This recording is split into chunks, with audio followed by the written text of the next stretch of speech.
Okay, hello. This is my interview for my protest song assignment. I'm here with, Zach Zielinski. and for my first question, what is your full name? Zach Zielinski. And what generation do you belong to? I'm millennial. All right. Where were you born and raised? Chicago, Illinois. So I grew up on the south side of Chicago in the 90s. Did you Mid-90s. like it over there? Yeah, I love Chicago. It's a great city. And what were some of the musical artists you listened to when you were growing up? Was like music a big part of your life when you were young? Yeah, I mean, growing up, a lot of what I listened to probably actually came from my grandparents.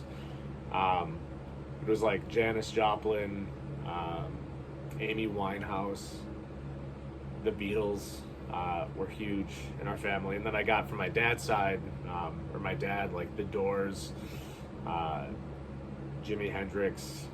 So I kind of had an eclectic thing going on.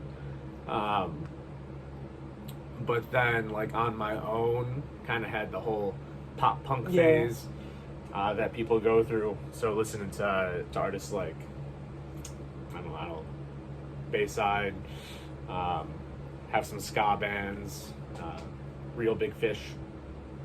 Do you know Real Big Fish? I do not. You should listen to Real Big Fish. Did your family have a radio or listen music together? Yeah, I guess that kind of Yeah. plays into that question. Jeremiah.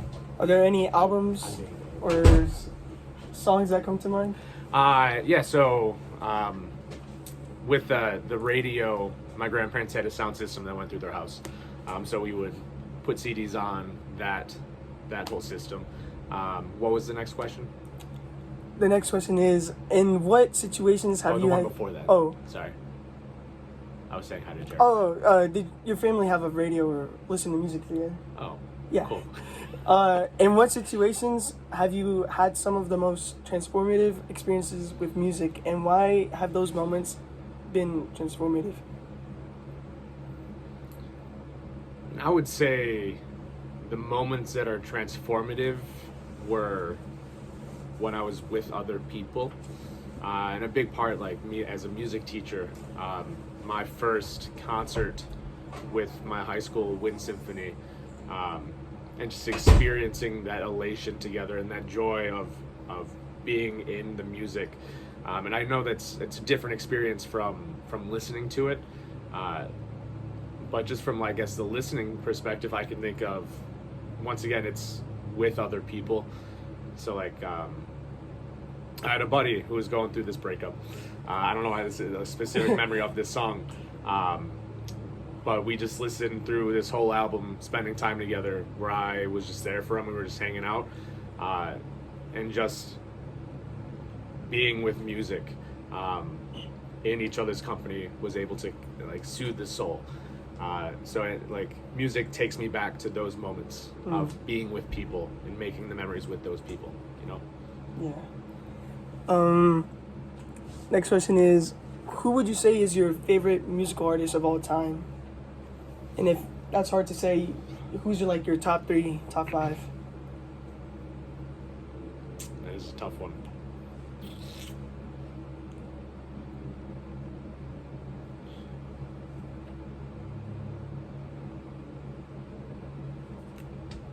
I feel like the question kind of changes through your lifetime and what you're experiencing in that moment, right?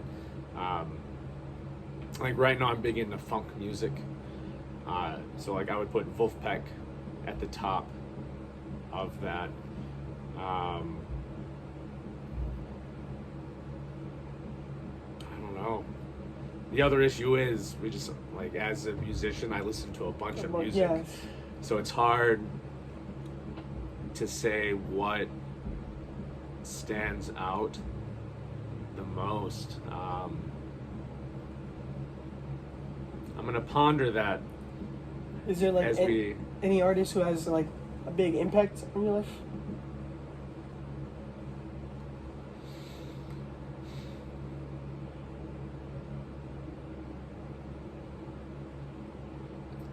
I don't know if there's one specific, because I try to listen to as much as I can. So like even when I was teaching music appreciation at the high school I was teaching at, we would dive into Kendrick. I think like Kendrick Lamar is, when I was teaching it, I would say like one of the best modern poets of our generation.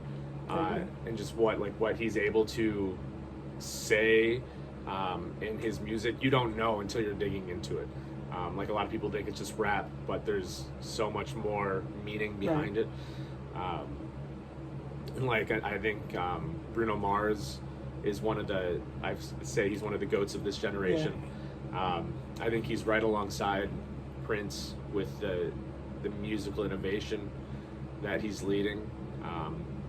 And same thing with Beyonce, like in the same vein of pushing the boundaries of what music is. But I try to listen to it all, so it's hard to say one that really hit me hard in my life. When you think of the term protest song, what music, songs, artists, or genres come to mind? Ironically, Kendrick, once again, was that 2019, 17 with the Black Lives Matters protests, and his song All Right becoming kind of the forefront. Correct. I mean, that led that whole, it wasn't written as a protest song, but it became the anthem of that movement. I mean, that's the one that really comes out to me. And then in like the Winband Medium itself, we're always writing music in response to events in the world, but that's more of like a niche. We know the meaning to it, but it's not for everyone. It's more for us. I would say it's All Right by Kendrick is the one that stands out. And what kind of artists do you regularly listen to that might be considered protest artists?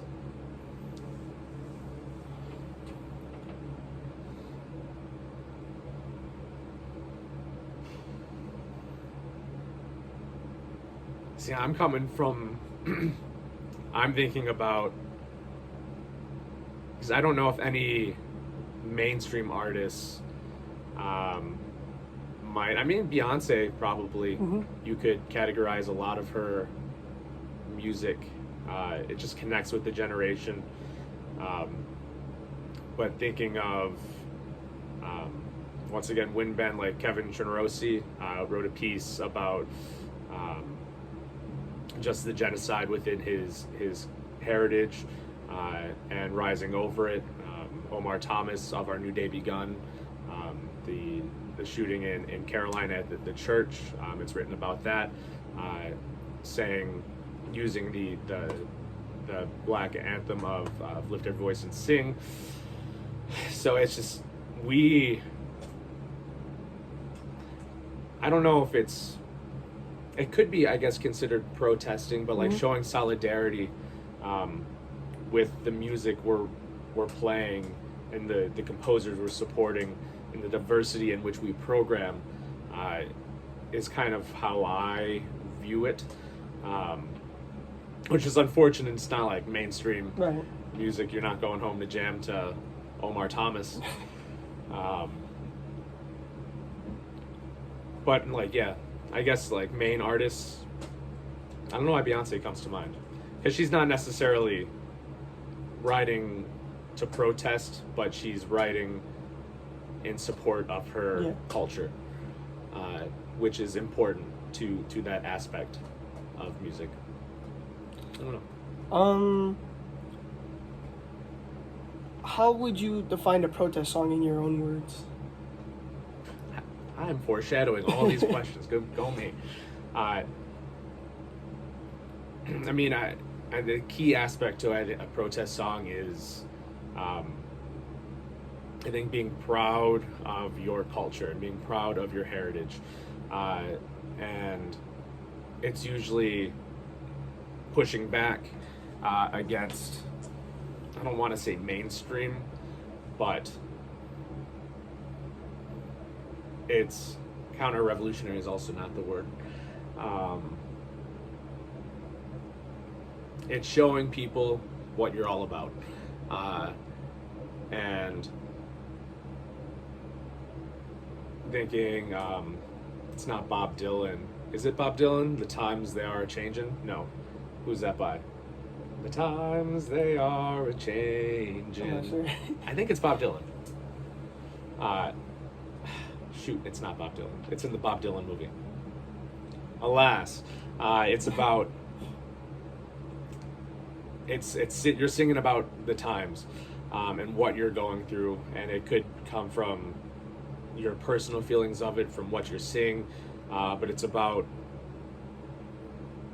truly just change, and bringing awareness to things people might not know, or shining a light that everyone is looking at, and it also allows more folks to connect to the issue you're talking about. Because earlier I talked about how like music is a group thing, Mm-hmm. so a protest song is a group thing, and it's thinking like back. Some of the protest songs are meant to be sung together, right? Right. Or played at these rallies or whatever it may be. But it unites people. It gives people a front to unify their voice in the action. You know? What do you think a song needs to contain to be considered a protest song?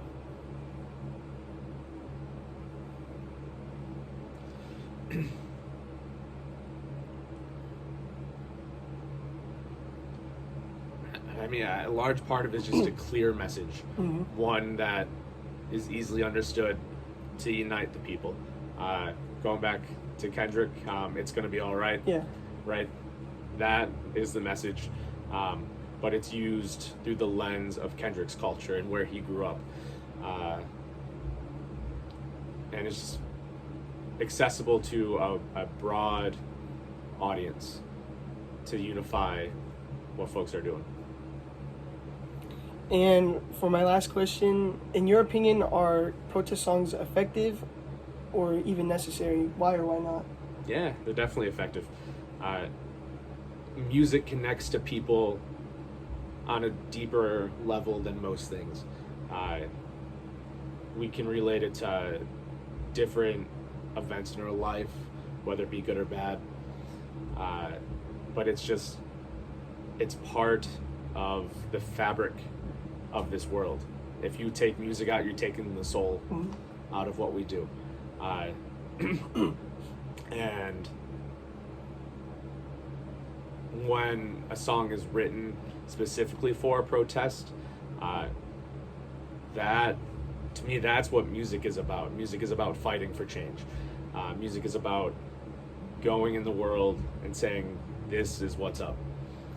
And you can connect, especially nowadays, Spotify, YouTube, Apple Music, you're able to reach a wider audience as well, with the technology available to us through song. And song also reaches across the different generations. The fact that I will still listen to Beatles tunes, Yeah. from what my grandparents would listen to, what my parents would listen to. Music is timeless, and it's just such a great way to bring people together. Well, thank you for your time. Yeah, for sure. Appreciate you, brother.